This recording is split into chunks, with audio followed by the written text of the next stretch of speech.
વંદે માત્ર વિદ્યાર્થી મિત્રો, આપણે ઈ લર્નિંગ ક્લાસમાં તમારું સ્વાગત છે। આપણે ભણીએ છીએ ચેપ્ટર નંબર 4 રાસાયણિક બંધન અને આણ્વીય રચના। VSEPR થિયરી આપણે ભણી ગયા। જે આપણો આગળનો લેક્ચર હતો એમાં VSEPR થિયરી આપણે ખૂબ સારી રીતે ભણી ગયા। ખ્યાલ ના આવે તો એક વખત ફરી પાછો વિડીયો જોજો, જેથી કરીને આપણને ખ્યાલ એની અંદર આવે, કારણ કે આ વિડીયો જે છે એ VSEPR થિયરીને રિલેટિવ જ આખો વિડીયો છે, બરાબર। એ થિયરીને બરાબર કમ્પ્લીટ કર્યા પછી જ આ વિડીયો જોશો તો તમને ખ્યાલ આવશે કે એની અંદર કઈ કઈ વસ્તુ આપણે ભણાવવામાં આવે। રેડી? તો આ રીતે આપણે કહી શકાય છે। રેડી? તો એ એક વખત ફરી પાછા મેં તમને કીધું એ પ્રમાણે કે તમે આગળનો વિડીયો લેક્ચર જોઈ લેજો। ઓકે, આપણે એ વાત કરી હતી કે અહીંયા આપણા સંયોજનના બે પ્રકારના ભાગ પડે, એક અબંધકારક ઇલેક્ટ્રોન યુગ્મની હાજરી, બરાબર, અને બીજો છે અબંધકારક ઇલેક્ટ્રોન યુગ્મની ગેરહાજરી, બરાબર। એ પ્રમાણે અણુઓના આકાર નક્કી થાય છે અને એમાં આપણે પ્રથમ શરૂઆતમાં પહેલો કોષ્ટક નંબર 4.6 જોવાનો છે કે જેની અંદર અબંધકારક ઇલેક્ટ્રોન યુગ્મની ગેરહાજરી, એટલે કે અબંધકારક ઇલેક્ટ્રોન યુગ્મ હોતું નથી, બરાબર। તો એને આપણે જરા બોર્ડ ઉપર જોઈએ, આપણે એના આકારો જોઈએ। તો પહેલાં આપણે લખીશું ઇલેક્ટ્રોન યુગ્મની સંખ્યા, કેટલી સંખ્યા હોય છે એને આપણે જરાક જોઈશું। રેડી? એના પછી એ ઇલેક્ટ્રોન યુગ્મની આપણી જે ગોઠવણી છે એ ગોઠવણીને આપણે જરાક બોર્ડ ઉપર જોઈશું, અને એના પછી નેક્સ્ટ આપણો ત્રીજા નંબરમાં છે ભૂમિતિ, બરાબર, આણ્વીય એનો આકાર કઈ રીતનો થશે એને આપણે બોર્ડ ઉપર જોઈશું, અને છેલ્લે આવશે ઉદાહરણો, બરાબર, કયા કયા ઉદાહરણો બેસે છે એ આપણે જોઈશું। પહેલાં જોઈએ, બરાબર, કે કોઈ AB2 પ્રકારનો કોઈ આપણો સંયોજન છે, કેવો છે? AB2, એટલે કે અહીંયા ઇલેક્ટ્રોન યુગ્મની સંખ્યા 2 હોય, આ મધ્યસ્થ પરમાણુ હોય, તો એ બંને ઇલેક્ટ્રોન યુગ્મ આ રીતે જે મધ્યસ્થ પરમાણુ એ છે એની સામસામે, એટલે કે રેખીય આકારની અંદર ગોઠવાયેલા હોય છે। જો આપણે ઉદાહરણ લેવું હોય તો બી નામનો કોઈ પરમાણુ હોય બે, અને એ સાથે ભાગીદારી કરતા હોય તો આ રીતે 180 અંશના ખૂણે હોય, અને ખાસ એનો આકાર રાખવાનો છે રેખીય। પણ ક્યારે? કે જ્યારે અબંધકારક ઇલેક્ટ્રોન યુગ્મની ગેરહાજરી હોય ત્યારે, યુગ્મની ગેરહાજરી, બરાબર। અબંધકારક ઇલેક્ટ્રોન યુગ્મની જ્યારે ગેરહાજરી હોય ત્યારે વિદ્યાર્થી મિત્રો આપણો AB2 પ્રકારનું કોઈ સંયોજન હોય તો એનો આકાર રેખીય થતો હોય છે। કેવો હોય છે? રેખીય આપણે થાય। ઉદાહરણ આપી સમજાવું તો ખ્યાલ આવે। BCl2, હવે BCl2 ની અંદર મધ્યસ્થ B છે અને Cl જે છે એ આ રીતે જોડાયેલો હોય। હવે બેરેલિયમ જે ખરો એની પાસે કોઈ અબંધકારક ઇલેક્ટ્રોન યુગ્મ નથી, તમે જોઈએ તો એની ઇલેક્ટ્રોન રચના લખીને સમજવાની, બરાબર। એની પાસે કોઈ એવો એમ કહી શકાય કે અબંધકારક ઇલેક્ટ્રોન યુગ્મ હોતો નથી, એટલે અહીંયા BCl2 ની બરાબર, એ આપણે એમ કહી શકાય કે એનો આકાર રેખીય થાય છે। એવી રીતે HgCl2 પણ એનો આકાર રેખીય થતો હોય છે, બરાબર। આવી જ રીતે આપણે લઈએ કે જો અહીંયા ઇલેક્ટ્રોન યુગ્મ 3 હોય, બરાબર, ઇલેક્ટ્રોન યુગ્મ 3 હોય તો મધ્યસ્થ પરમાણુની આ રીતે, આ એક દિશા, આ બીજી અને આ ત્રીજી, તો આ રીતે 120 અંશના ખૂણે આ રીતે ત્રિકોણાકાર ગોઠવાયેલો હોય, એટલે એનું આપણે નામ પડે સમતલ્ય સમત્રિકોણ। કેવું નામ પડે? સમતલ્ય સમત્રિકોણ। રેડી? જોઈએ તો આ A, એને આ રીતે B, અહીંયા પણ B, અને આ રીતે અહીંયા BB, તો આ જે આકાર છે એ આકાર વિદ્યાર્થી મિત્રો આપણે બને સમતલ્ય સમત્રિકોણ। સમતલ્ય સમત્રિકોણ। BF3 એનું ઉદાહરણ છે, BF3, તો તમે આ બોરોન જે ખરો તે બોરોનને આ રીતે અહીંયા F જોડવામાં આવે ત્રણેય દિશામાં, તો 120 અંશનો ખૂણો હોય અને એનો આકાર કંઈક આવી રીતનો બનતો હોય, અને એ આકાર આપણે બને છે સમતલ્ય સમત્રિકોણ। રેડી? જો આપણી પાસે યુગ્મ 4 હોય, યાદ રાખજો, બરાબર, યુગ્મ કેટલા છે? 4 છે, અને આજે એમ કહી શકાય કે મધ્યસ્થ પરમાણુ A હોય, બરાબર, મધ્યસ્થ પરમાણુ એ હોય તો અહીંયા આપણે એની ચારે ચાર અલગ અલગ દિશાની અંદર યુગ્મ ગોઠવાયેલા હોય અને પિરામિડલ પ્રકારનો એક આકાર આપણને જોવા મળે છે, બરાબર. એને કહેવાય સમચતુષ્ફલકીય. ચાર અલગ અલગ દિશાની અંદર આ લોકો જોઈન્ટ થયેલા હોય, બરાબર. એટલે એમ કહી શકાય કે એનો આકાર સમતલ્ય, બરાબર, સમચતુષ્ફલકીય હોય. કેવો હોય? સમચતુષ્ફલકીય, બરાબર. આપણો જે મિથેન છે CH4 એનો આકાર સમચતુષ્ફલકીય જોવા મળશે. ચારે ચાર દિશાની અંદરથી આપણે હાઇડ્રોજન જોડાયેલા હોય છે, બરાબર. અને એનો ખૂણો છે 109.5નો ખૂણો આવશે. આપણે ખાસ આકાર યાદ રાખવાના છે, બરાબર. અહીંયા AB4 પ્રકારનો કોઈ આ પ્રકાર થઈ ગયો કહેવાય AB4, આ પ્રકાર થઈ ગયો કહેવાય AB3, આ પ્રકાર થઈ ગયો AB2. તો આ રીતે AB4 પ્રકારનો સંયોજન હોય અને અબંધકારક ઇલેક્ટ્રોન યુગ્મની ગેરહાજરી હોય તો એનો આકાર આપણે એમ કહી શકાય સમચતુષ્ફલકીય. અને જો અહીંયા, બરાબર, જો અહીંયા આપણે 5 AB5 પ્રકારનો હોય, કેવો હોય? AB5, અને એની અંદર આપણે ઇલેક્ટ્રોન યુગ્મની સંખ્યા 5 હોય તો પછી એનો જે આકાર જે છે એને કંઈક આ રીતે, બરાબર, આ રીતે મધ્યસ્થમાં બરાબર ત્રિકોણાકાર હોય અને એક એની ઉપરની સાઈડ ને એક, બરાબર, એક એના નીચેની સાઈડ, બરાબર, એ રીતે આમ જોઈન્ટ થયેલા હોય અને એ જે આકાર ખરો એ આકારને આપણે બોલીશું ત્રિકોણીય દ્વિપિરામિડલ. કેવું બોલીશું? ત્રિકોણીય દ્વિપિરામિડલ. આ આકાર આપણો થશે ત્રિકોણીય દ્વિપિરામિડલ. ત્રિકોણીય દ્વિપિરામિડલ.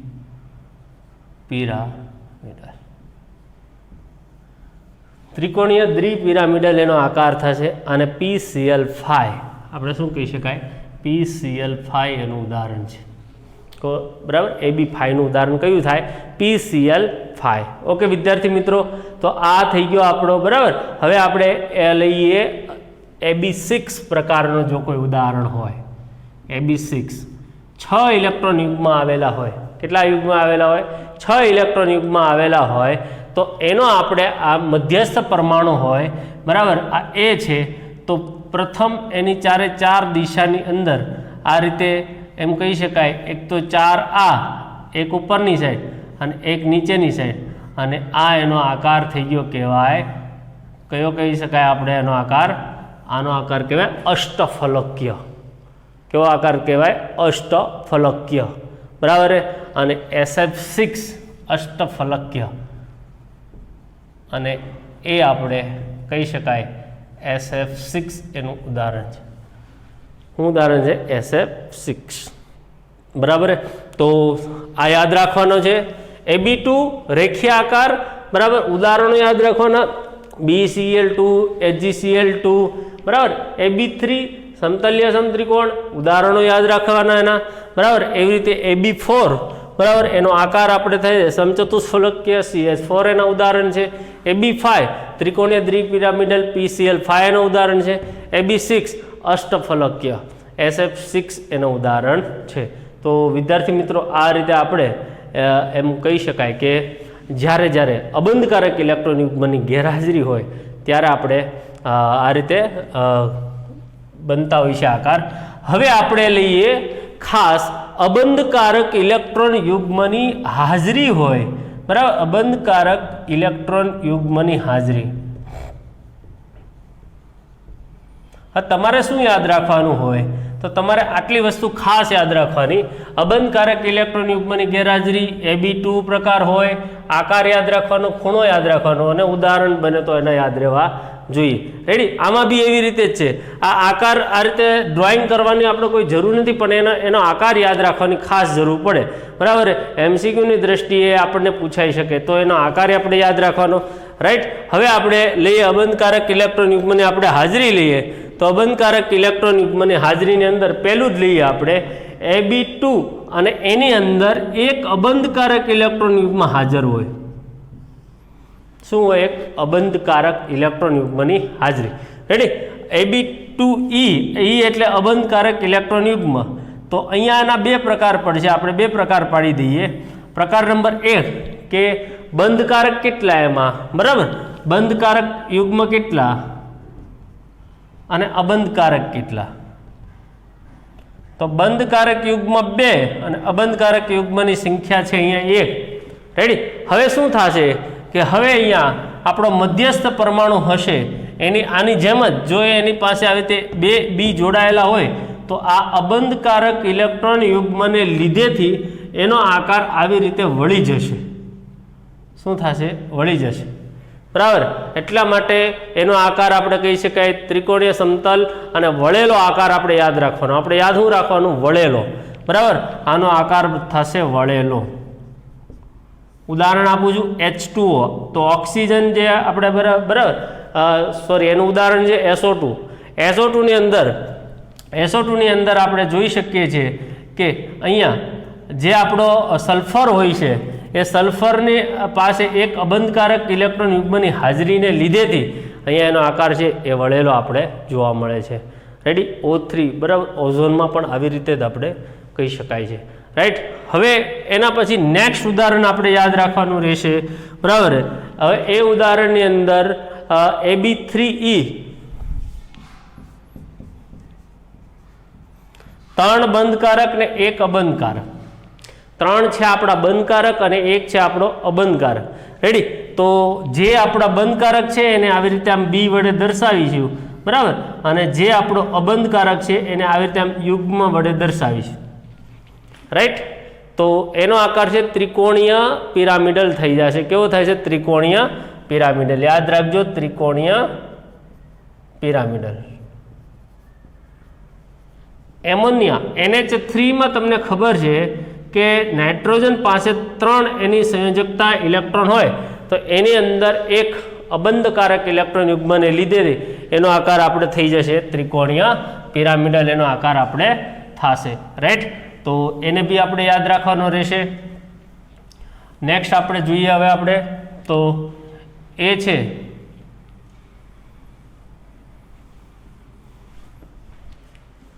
Ab2E2, બરાબર. આપણો બીજો પ્રકાર પડશે Ab2E2. આના ઉપરથી જ આપણને ખબર પડી જશે કે એમાં બંધકારકની સંખ્યા 2 થશે અને અબંધકારકની સંખ્યા પણ કેટલી થશે? 2 થશે. રાઈટ. તો એને આપણે જરા યાદ કરીએ તો એને A, બરાબર, આ A હોય, બરાબર, આ B અને B. હવે અહીંયા 2 અબંધકારક ઇલેક્ટ્રોન યુગ્મની હાજરી હોય છે અને આ 2 અબંધકારક ઇલેક્ટ્રોન યુગ્મની હાજરીને લીધેથી એને વળેલો આકાર આપણે કહી શકાય છે. કેવો આકાર કહી શકાય? વળેલો. રેડી. પાણી જોઈ લે, વળેલો.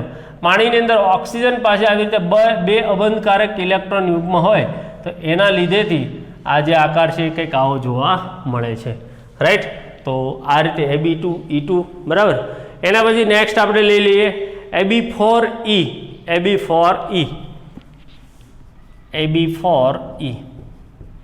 અહીંયા 4 અને 1 એ આપણને ખ્યાલ આવશે, બરાબર.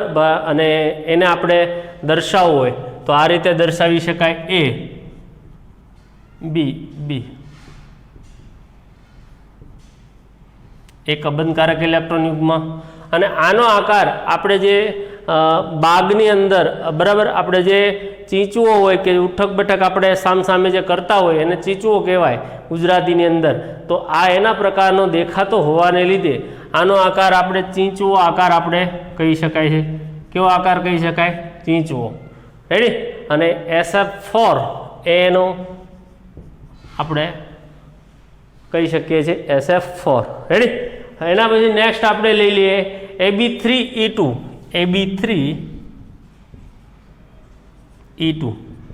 નામ ઉપરથી 3 અને 2. રેડી. અને એનો આકાર જે છે એ T આકારમાં આપણે જોવા મળશે. T આકાર.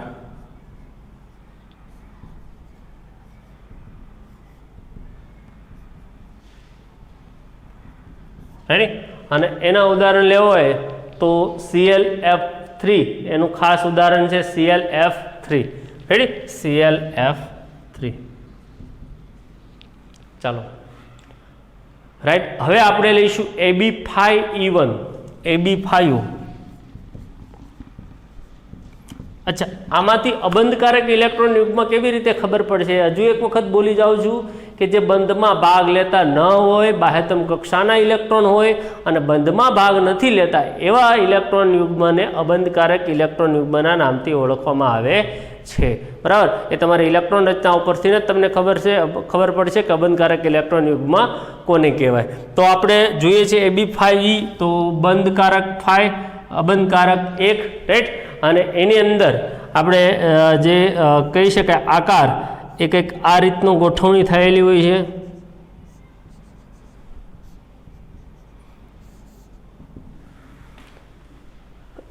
અષ્ટફલકીય આકાર કહી શકાય, અથવા તો બીજો નામ છે સમચોરસ પિરામિડલ આકાર કહી શકાય. કેવું કહી શકાય? સમચોરસ પિરામિડલ આકાર, સમચોરસ પિરામિડલ. ચાલો, અને એનું ઉદાહરણ આપણે જોવું હોય તો એનું ઉદાહરણ આપણે કહી શકાય BrF5.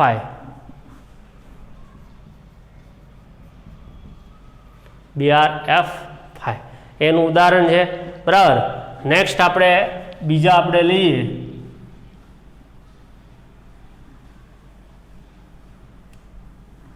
તો એ છે આપણા AB6, બરાબર, સોરી AB4E2, AB4E2.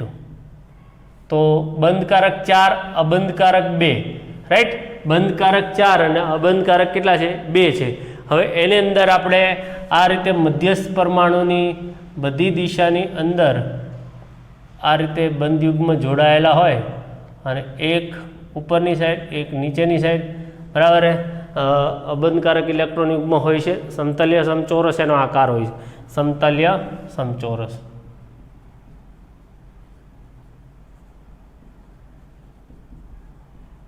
XeF4,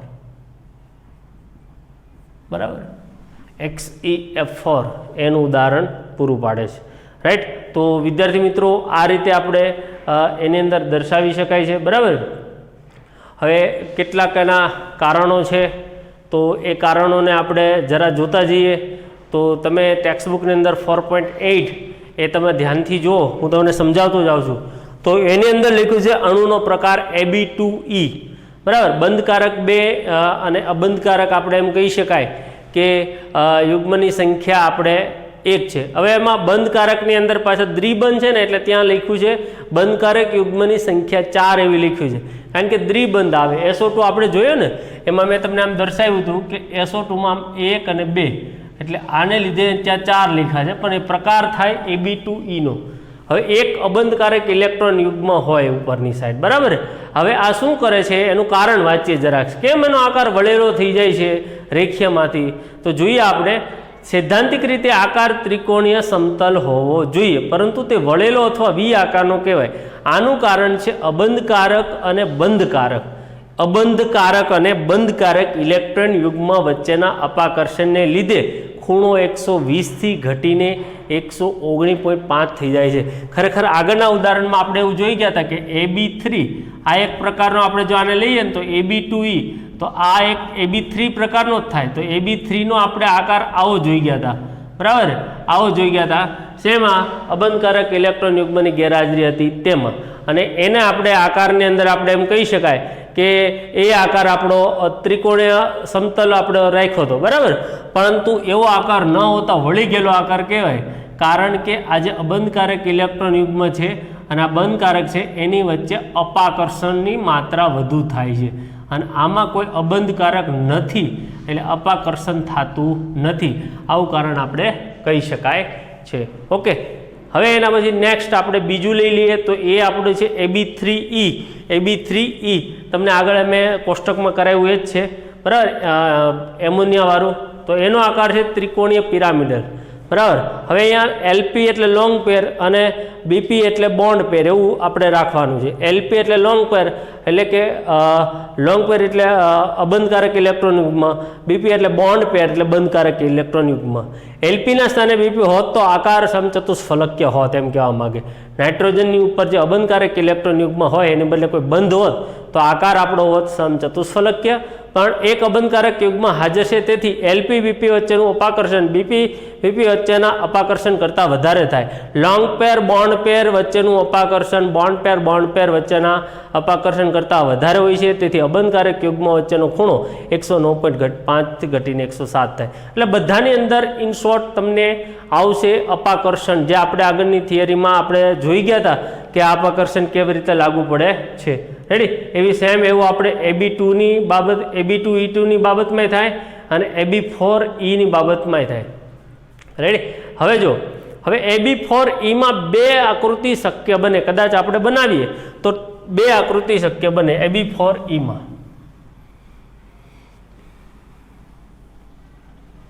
સાયન્ટિસ્ટો ગોઠવણી કરે બરાબર AB4E માં, તો એની અંદર આપણે બે ત્યાં દર્શાવેલું છે કે બે આકૃતિ આપણે શક્ય બને. એક આકૃતિ કંઈક આ પ્રકારની છે બરાબર, એની અંદર જે છે આપણે દોરીએ એક F, એક આ સાઈડ F બરાબર, એક F આ બાજુ, એક અહીંયા અને ઉપર અબંધકારક એક આ રીતે. રાઈટ? અને બીજી જે છે એ આ રીતની થાય, એક આ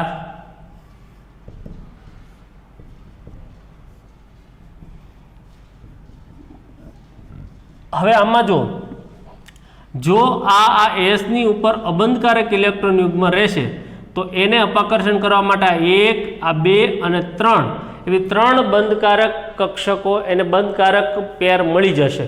એટલે આની વચ્ચેનું અપાકર્ષણ સૌથી વધુ થાય બરાબર. આને લોંગ પેર કહેવાય, આને બોન્ડ પેર કહેવાય. તો આ વચ્ચે એને આ 90ના ખૂણે આવી રીતે ગોઠવાયેલી હોય તો જે સમતલની અંદર બોન્ડ પેર આપણી પાસે મળશે 1, 2 ને 3 અને આની નીચેની સાઈડ હોય. રેડી? તો એને અપાકર્ષણ કરવા માટે 1, 2 અને 3 એવી કક્ષકો પ્રાપ્ત થશે. જો ગોઠવણી આવી કરવામાં આવે તો ફક્ત ને ફક્ત એને આ બે જ દિશામાં થશે, આ ખૂબ દૂર પડશે. તો સ્થાયીતાની દ્રષ્ટિએ આ બે આકાર જો વિચાર કરીએ તો આ વધારે પડતો સ્થાયી જોવા મળ્યો છે. એટલા માટે તમને ત્યાં આકાર આપ્યો છે, નીચે લખ્યું છે વધારે સ્થાયી. શું આપ્યું છે? વધારે સ્થાયી બરાબર. એનું કારણ બી એકવાર વાંચી જજો. એવું સેમ ટુ સેમ હવે આપણે નેક્સ્ટ આપણે લઈએ છીએ AB3E2માં પણ આવા આકાર જોવા મળ્યા છે.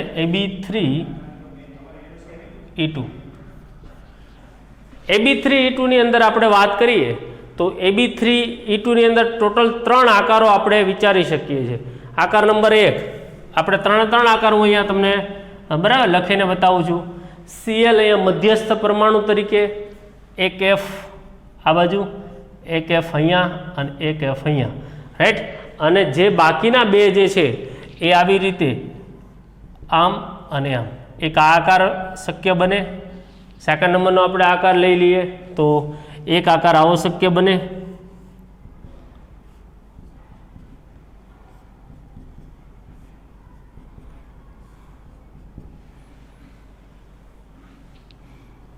સોરી, અહીંયા પેલી આવશે.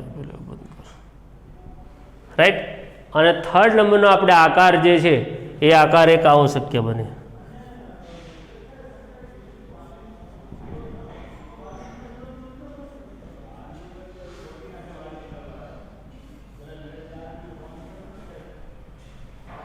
હેની? તો આ રીતે 3 આકાર તમારી સામે છે. આપણે એને A, B ને C એવા નામ આપણે આપી દઈશું બરાબર. 3 આકાર આપણે મેં તમને અહીંયા દર્શાવેલા છે. હવે એની અંદર આ રચનાની અંદર સૌથી વધુ સ્થાયી કયો હોઈ શકે? તો આ આપણે પહેલો આકારની વાત કરીએ તો સમતલમાં અહીંયા Cl હશે, એક F ઉપરની સાઈડ છે, એક F નીચેની સાઈડ છે, એક F અહીંયા છે અને બાકીના જે અબંધકારક યુગ્મ છે અહીંયા છે બરાબર. હવે એના અપાકર્ષણની દ્રષ્ટિએ એક તો આ બંને પોતપોતાની પ્રત્યે અપાકર્ષણ કરશે, એક અહીંયા થશે ને એક અહીંયા થશે. રેડી? હવે આમાં તમે જુઓ તો આની અંદર એક આની સાથે, આની સાથે, અહીંયા સાથે અને અહીંયા સાથે એવી રીતે આનો અપાકર્ષણ થાય. આની અંદર શું થાય? આની અંદર તો આ 1, 2 ને 3 અને આને બી 1, 2 ને 3. તો એવી રીતે નીચેના બી અને સી એ બંને બંધારણોની અંદર અપાકર્ષણની માત્રા વધી જશે અને અપાકર્ષણની માત્રા વધી જશે, બરાબર. એટલા માટે આપણે એમ કહી શકાય કે ગોઠવણીની દ્રષ્ટિએ વિચાર કરો તો આ જે પહેલું બંધારણ છે એ સૌથી વધુ સ્થાયી આપણને દેખાય છે. તો એટલા માટે આપણે સ્થાયીતાની દ્રષ્ટિએ બંધારણ નંબર એને સૌથી વધુ સ્થાયી આપણે કહી શકીએ છીએ. તો આ રીતે વિદ્યાર્થી મિત્રો VSEPR જે થિયરી છે એના ઉપરથી આપણે આકાર, બરાબર, અને એના બંધારણો વિશે આપણે વાત કરી અને VSEPR થિયરીને આપણે અહીંયા પૂર્ણ કરીએ. પરંતુ એના પછી જે નેક્સ્ટ થિયરીઓ જે આપણે આવેલી છે એની સંયોજકતા બંધનવાદ જે આપણે આ વર્ષના કોર્સમાંથી નીકળી ગઈ છે, બરાબર. તો એના પછી જે નેક્સ્ટ થિયરીઓ બધી આવશે, બરાબર, જે આપણા કોર્સમાં છે એને આપણે વ્યવસ્થિત રીતે ભણીશું. આને એકવાર વ્યવસ્થિત રીતે તમારે જોવાની છે, વાંચવાની છે અને લખવાની બી છે, બરાબર. આકાર ગોઠવણી કઈ રીતે થાય છે એ સમજવાની છે, ગોખવાની જરા પણ જરૂર નથી. Okay, thank you.